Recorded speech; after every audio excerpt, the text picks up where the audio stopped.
Welcome to The Deciding Point, our Cracked Racquets weekly breakdown of the biggest storylines happening throughout the tennis world. On this week's show, I want to talk about how there were 6 ATP and WTA events, but countless storylines that emerged out of last week's tour action. In particular, I'm going to cover the sustained excellence of Pablo Carreño Busta, the continued ascent of players like Casper Ruud, Barbora Krejcikova, Tamara Zidansek. I want to offer an update on where the analytics stand regarding this 2021 season and so much more. With that in mind, Westoff, roll those credits. Let's start today's show.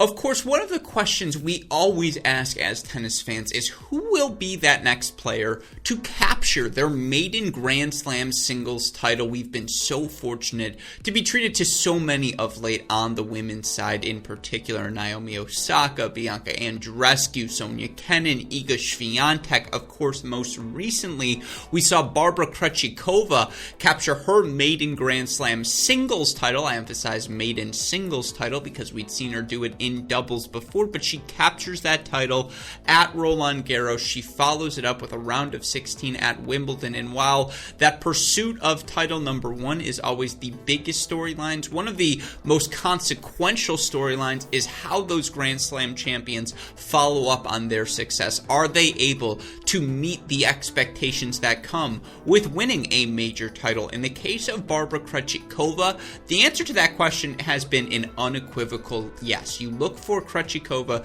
since the start of May, and that dates back to before her French Open title, but she's 22-2 overall during that stretch of time, has captured 3 titles in 5 events. Her only 2 losses, Ashley Barty and Iga Swiatek. In both of those instances, Barty and Swiatek went on to win the tournament that they were playing. Simply put, Barbora Krejcikova has been sensational now for a sustained stretch of time. There's a reason she has entered the conversation as one of the elite players in the women's game, and we're still curious what her upside exactly is going to be. But you look for Barbora Krejcikova. She's a top 10 server via hold percentage on Tennis Abstract's leaderboard. She's a top 20 returner on Tennis Abstract's via their break percentage via their stats leaderboard. You look for her overall. That makes her one of 8 players to rank in the top 20 in both hold and break percentage. When I read that short list, that's the sort of quality of player Krejcikova has been of late. She's with the, Swiatek, Sabalenka, Muguruza, Jabeur. That's your top 15 club. You add Mertens, Sakkari, Barty, and Krejcikova when you look at the top 20 club. I would argue those have been your 8 most consequential players over these last 52 weeks of play. And you look for Barbora Krejcikova. She's 4th overall in wins since the tour resumed back in August. She's had success on hard courts. She's had success on clay courts. She's now had success on grass courts as well. Her game translates across surfaces. And you look at her run here this past week to the title in Prague. She doesn't drop a set on her way to that title. Now, certainly the draw opened up for her following the elimination of top seed Petra Kvitova, but a good straight set win for her over doubles partner Katerina Siniakova. Looked like that match in the final against Martinsova might get tricky. They trade holds in those first 2 games from there.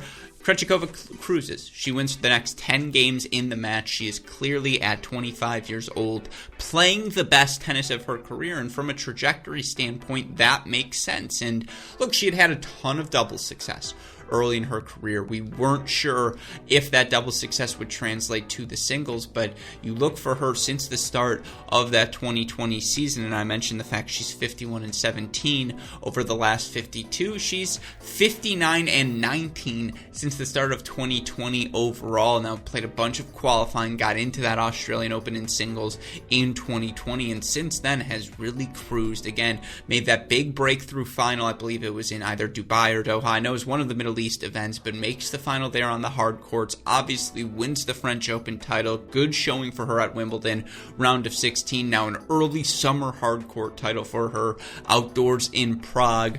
Her game just works. She's a fluid athlete, no vulnerable weakness. There's no glaring thing you do to hurt Krejcikova. You just have to play consistent and low margin, high aggression tennis against her. And that's a really, really tough thing to execute. There are maybe 4 or 5 players capable of doing it. There's a reason Barbora Krejcikova currently number 2 overall in 2021 ELO ratings, ranked number 11 now. That's a career high for her in singles following this title in Prague. But if you're asking the question, how is she going to defend that Grand Slam title? Will she live up to the expectations that come, the demands that come from tennis fans after you win a major title? The answer has been yes. 22-2 since the start of May. When you're playing that good of tennis over a 3-month stretch, you are absolutely doing something right.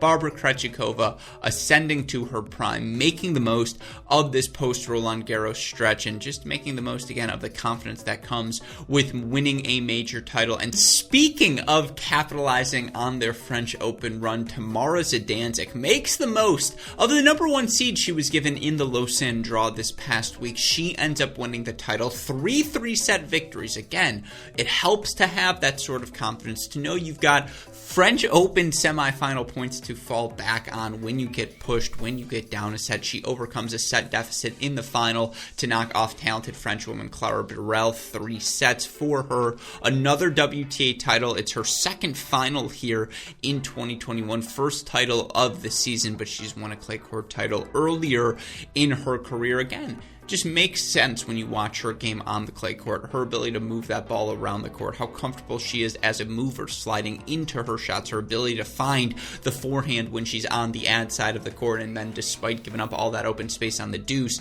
if you press her down the line, that on the run forehand, so impressive. You look for Tamara Zidansek. She's up to a new career high of number 37 in the rankings. When you win a WTA title, make another final, make a slam semifinal, those 3 results on their own, that's probably going to get you inside the top 50. And again, a lot of these results have come on clay court. She's 71-61 overall in her career on the WTA level. You look for her on hard courts, which is of course the portion of the year we have coming up next. Tamara Zidansek overall 21-34. So on the quicker surface, when she doesn't have as much time to get around that ball, hit the forehand cleanly, when her serve sits up a little bit more and it's harder to make up for it on a hard court because that return gets by you that much quicker. I want to see her tested on that surface, but you know what the best part of this result is? We're going to see her tested now.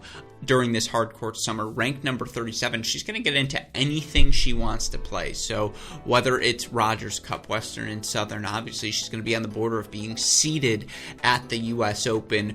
We will see Zidansek tested, only 23 years old. You don't consider her one of the young rising stars in the women's game, but she is a player who is still just scratching the surface of her prime. Credit to Tamara Zidansek, wins the title in Lausanne. Speaking of 2 players still just scratching the surface of their primes, quick shout out to both Yulia Putintseva, who ultimately wins the title in Budapest. She knocks off Angelina Kalinina in that final. Kalinina, 24 years old, now up to a new career high of number 80 in the live rankings. Her power tennis is impeccable, but the creativity from Putintseva, her slices in particular, the drop shots, it just disrupted the rhythm of Kalinina, gave her fits, and so Putintseva able to win her second career WTA title. She's another player, just because she's fallen outside the top 40, don't forget how talented she is. The harder you hit the ball, the harder she's able to hit it back at you, and that creativity will give anyone troubles.